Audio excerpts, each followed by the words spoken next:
The winter air in Winterfield bit through wool like tiny teeth. Inside hearth and honey, ovens hummed and glass displays gleamed with sugar-dusted pastries. Maya Brooks, small as a whisper in an oversized coat, paused at the door. Her fingers were red from cold. A few dirty coins clinked in her fist. Welcome to Nne'folktales, where we share with you heartfelt stories that will reshape our mindset. Please like and subscribe to my channel for more contents like this. She stepped in, careful, almost tiptoeing past polished boots and murmured conversations. Sir, she said, voice soft and thin, today is my birthday. I don't have money for a cake. Can I blow out one candle and make a wish? Mr. Kemp, flour on his forearms, barely looked up. This is a business, not a playground, he said. If you can't pay, don't block the counter. The room tightened. Maya lowered her gaze to her shoes, coins trembling in her palm. A chair creaked near the window. Julian Ward, tailored coat, leather gloves, a face people recognized, closed his briefcase. He rose, walked to the counter, and said, I'll take a whole strawberry cake. Now. Mr. Kemp blinked. Whole cake? Yes, Julian said, eyes on Maya. And a candle. He knelt. Let's share it. Happy birthday, little one. Maya's eyes shone, uncertain but hungry for kindness. Are you serious? Completely, he said, and smiled like a promise. Mr. Kemp set down a pink-frosted cake crowned with strawberries. A single candle stood like a tiny torch. Customers leaned in, pretending not to stare. Julian slid the cake to a small table. What's your name? He asked. Maya, she whispered. Maya Brooks. I'm Julian, he said. Make a wish. She didn't close her eyes. She watched the flame, then him, as if testing whether hope would hold. She breathed, and the candle went out with a brave little sigh. Applause flickered and died. Mr. Kemp muttered something about napkins. Julian cut 2 slices. We're celebrating, he said, because you're 6. 6.5, she corrected very quietly. He laughed. Then we're late. She tasted the cake like it might vanish. It's good, she said, cheeks warming. Thank you. He nodded. Where's your mom or dad? A shadow passed behind her eyes. It's just me and Grandma Evelyn, she said. She's sick today. Julian's smile gentled. Then we'll bring her a slice. Maya nodded, clutching air. She likes strawberries. Outside, Winterfield cut like glass. Julian held the bakery box and matched his steps to Maya's smaller ones. How far? He asked. Not far, she said, pointing toward the older part of town. They turned into a street where paint peeled and windows watched without curtains. That one, she said, stopping at a narrow house with a leaning porch. Inside, the air was thin and chilly. Evelyn Brooks sat propped on pillows, face pale, breath shallow. Maya, she rasped. You were gone too long. I brought cake, Maya said, brightening. A man bought it for us. This is Julian. Evelyn tried to rise. Julian lifted a hand. Please don't strain. He set the box down and offered water. She drank, eyes assessing him with a grandmother's careful measure. You didn't have to, she said. Maybe I did, Julian answered. Maya cut a slice with the seriousness of a surgeon. For you, Grandma. Evelyn touched the frosting as if proof it was real. Strawberries, she murmured. Haven't tasted them in a while. Julian scanned the room, the cracked heater, the dented kettle, the stack of unopened envelopes. Compassion pressed like a weight against his ribs. Have you seen a doctor? Julian asked. Evelyn gave a thin smile. Doctors are expensive. We make do. Maya's chin lifted. She coughs at night. I rub her back the way the nurse on TV did. Evelyn stroked Maya's hair. She's my little lion. Julian took out his phone. I know someone, Dr. Leo Hammond. He can come by today. Evelyn tensed. No charity. No, he said softly, just help. She studied him a beat longer, then nodded once. All right. Maya exhaled, relieved. Thank you, Julian. He crouched to her height. Thank me by finishing your cake. She grinned, frosting on her lip. He checked the heater, then the window seals. Cold crept through every seam. I can send a space heater for tonight, he said. Evelyn hesitated. Just until I'm better, she conceded. He smiled. Until you're better. Dr. Hammond arrived before sunset, his bag heavy with instruments and quiet competence. He listened, pressed, checked oxygen, took a quick swab. Pneumonia, he said, voice kind but firm. Complicated by a lingering infection. She needs hospital care. Evelyn's fingers curled in the blanket. We don't have papers in order, she said. It's complicated. Maya slid closer, eyes big and wet. Can I go with her? Dr. Hammond glanced at Julian. Julian nodded. I'll handle admission. And I'll stay. Evelyn shook her head. You've done enough. Julian met her gaze. Not yet. Within an hour, an ambulance murmured outside. Maya clung to Evelyn's hand as they lifted the gurney.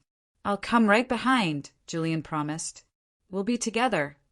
Evelyn's breath rattled. Look after her, she whispered. Please. I will, he said, and the vow settled in his chest like iron. At Winterfield General, paperwork rose like a wall. A clerk asked for IDs, proof of residence, insurance, a dozen things that didn't exist. Julian laid down a corporate card, then called hospital administration. Doors opened. Machines blinked to life. Oxygen hissed like a sleeping cat. Dr. Hammond prescribed antibiotics and warmth. Maya perched in a chair, legs swinging, fear disguised as patience. Is Grandma going to die? She asked. Julian sat beside her. Dr. Hammond says she's strong. Strong people heal. She nodded, swallowing hard. She's the strongest. A woman in a gray blazer approached, badge catching fluorescent light. Paula Greer, Social Services. You brought the child, she asked Julian. I brought them both, he said calmly. I'm Julian Ward. Her eyes flicked to his coat, his shoes, his reputation. And your relationship to the child? A citizen who couldn't ignore her, he answered. Paula made a note. We have protocols, she said. We'll need to talk. They talked in a family room that didn't feel like family. Paula Greer folded her arms. Mr. Ward, your involvement is unusual. So is a 6-year-old asking to borrow a candle, he said. Paula's expression didn't move. Where are the parents? Her grandmother is her guardian, Julian said. The grandmother is hospitalized. That means we have to ensure the child's immediate safety. With me, Julian said. Paula blinked. You're not a relative. No, he agreed. I'm available, vetted 10 ways in the press, and 5 minutes from here. That's not how we do placement, she said. We have licensed homes. Places with too many beds and too little time, he replied. Paula's voice cooled. It's not personal. It is to her, he said, glancing toward the door. Paula paused, then sighed. I'll open an emergency file. Tonight, she'll be taken to Harbor Light Shelter. You may visit during approved hours. Maya appeared in the doorway, fingers tangled in her coat hem. Am I in trouble? No, sweetheart, Julian said. I'm right here. Harbor Light Shelter rattled with footsteps and fluorescent hum. Bunks stood in rows like tired soldiers. A staffer led Maya to a bed with a thin blanket and a dented locker. Lights out at 9, the woman said, not unkindly, just worn at the edges. Maya set her coins in the locker as if they were pearls. Julian knelt by the bunk. I'll be back in the morning. Can you stay? She asked. His face said he wanted to. They won't let me, he answered. But I'll be at the door when they open. She nodded, brave because she had to be. Tell Grandma I'm brave. I will, he promised. A little boy cried on the next bunk. Somewhere a radio whispered news that didn't help anyone. Julian walked out with his hands useless at his sides. In the parking lot, his phone rang. Cassandra Ward. He answered. "Where are you?" she asked, voice sharp as glass. "A shelter," he said, "helping a child." Silence. Then, "Julian, come to your senses." He met Cassandra in his office, glass walls framing the winter skyline like a framed storm. She folded her arms, every inch of her verdict. "You run a group of companies, not a halfway house," she said. "You're risking scandal." "A child needed help," he replied. "And you're a single man inserting yourself into a delicate situation," she said. "People will talk." "People always talk," he said, unruffled.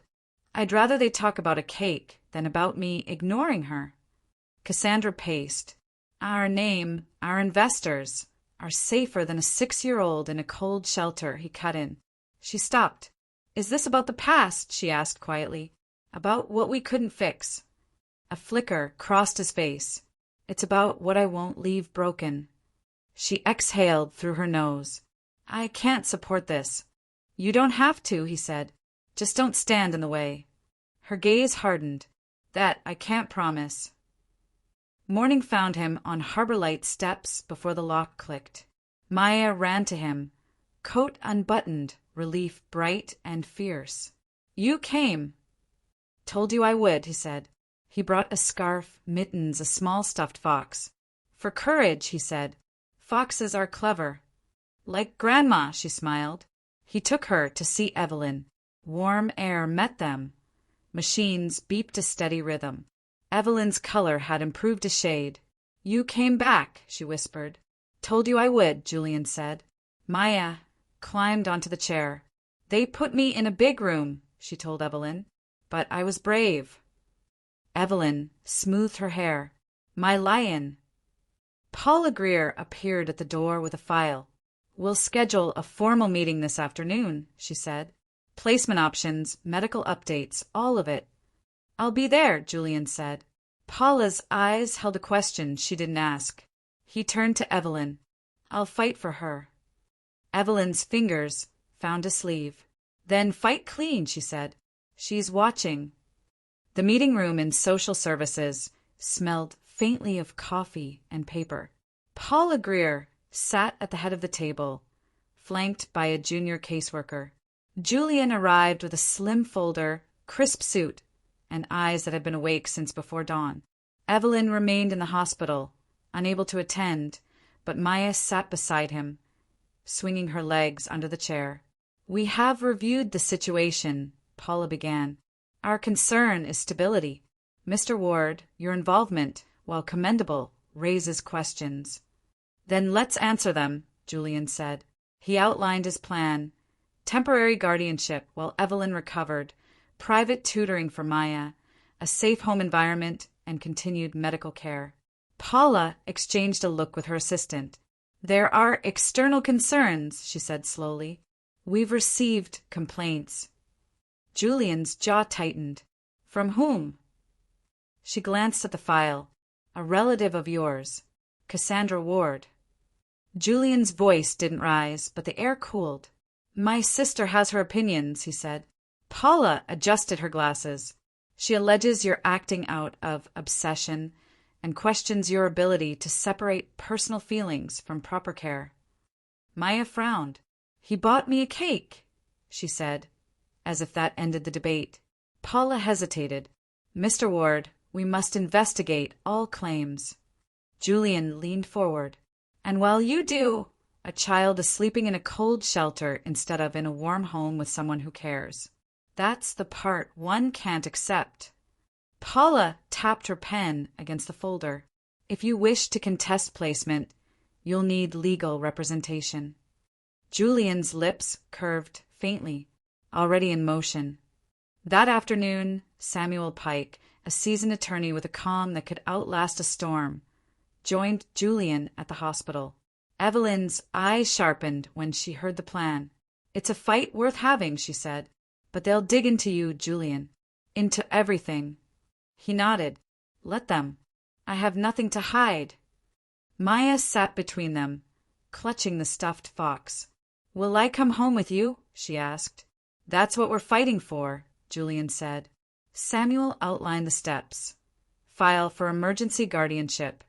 present evidence of Evelyn's consent, demonstrate the unfitness of shelter placement for Maya's well-being. We'll need testimony, Samuel added. Evelyn raised her hand. I'll speak, she said. Her voice wavered, but her eyes were steady. Even from this bed. The courtroom smelled faintly of polished wood and tension. Judge Helena Cross presided, her expression unreadable. On one side, Julian sat with Samuel. On the other, a city attorney represented social services. In the gallery, Cassandra Ward sat with arms folded, gaze fixed on her brother. Testimony began with Dr. Hammond, who detailed Evelyn's condition and the need for stability in Maya's care. Evelyn's words came next, played from a recorded hospital statement. Julian Ward stepped in when no one else did. He treats my granddaughter with dignity. She trusts him. That's not charity, it's family. Maya was called last. Her feet didn't touch the floor as she looked up at the judge. I want to stay with Julian. He's my home. The courtroom stilled. The city attorney cross-examined, gently but persistently. Maya, do you understand that Julian is not your father? Yes, she said, but he's my person. Judge Cross's brow softened a fraction. Cassandra was called to the stand. Her words were precise, polished, and aimed like darts. My brother has a history of becoming overly involved.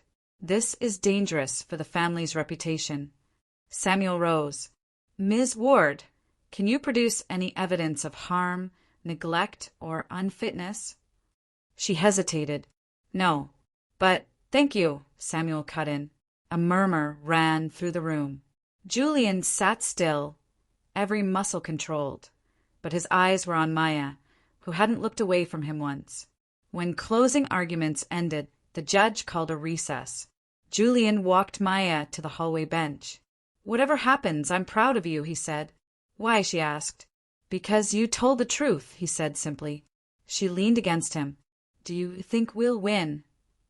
I think, he said, the truth has a way of being heard. When the gavel finally called them back, the room seemed smaller, the air thicker. Judge Cross's voice was steady.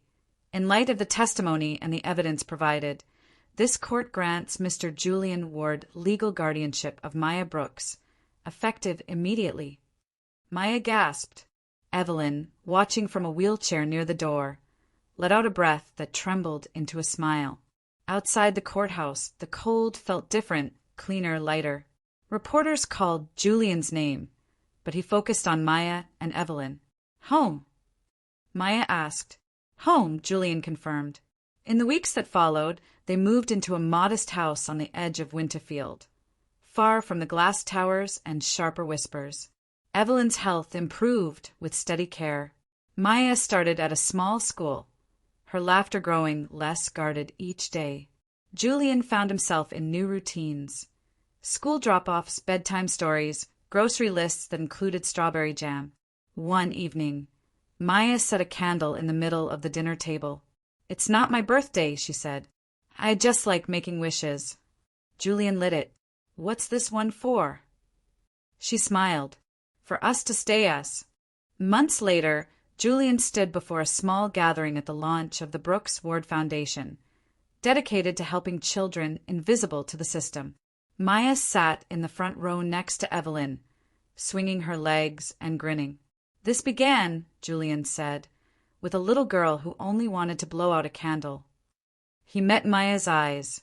She taught me that family isn't just blood, it's choice, commitment, and showing up even when it's hard. Applause filled the room. Afterward, Maya tugged his sleeve. Did you tell them about the cake? Not yet, he smiled. That's our story. As they walked out together into the brisk Winterfield night, the streetlights haloed them in gold. For the first time in years, Julian felt that rare, quiet certainty. He was exactly where he was meant to be. And Maya, her hand warm in his, no longer had to wish for home. She was already there. Like and subscribe to my channel for more contents like this, and let us know where you are watching from under the comment section.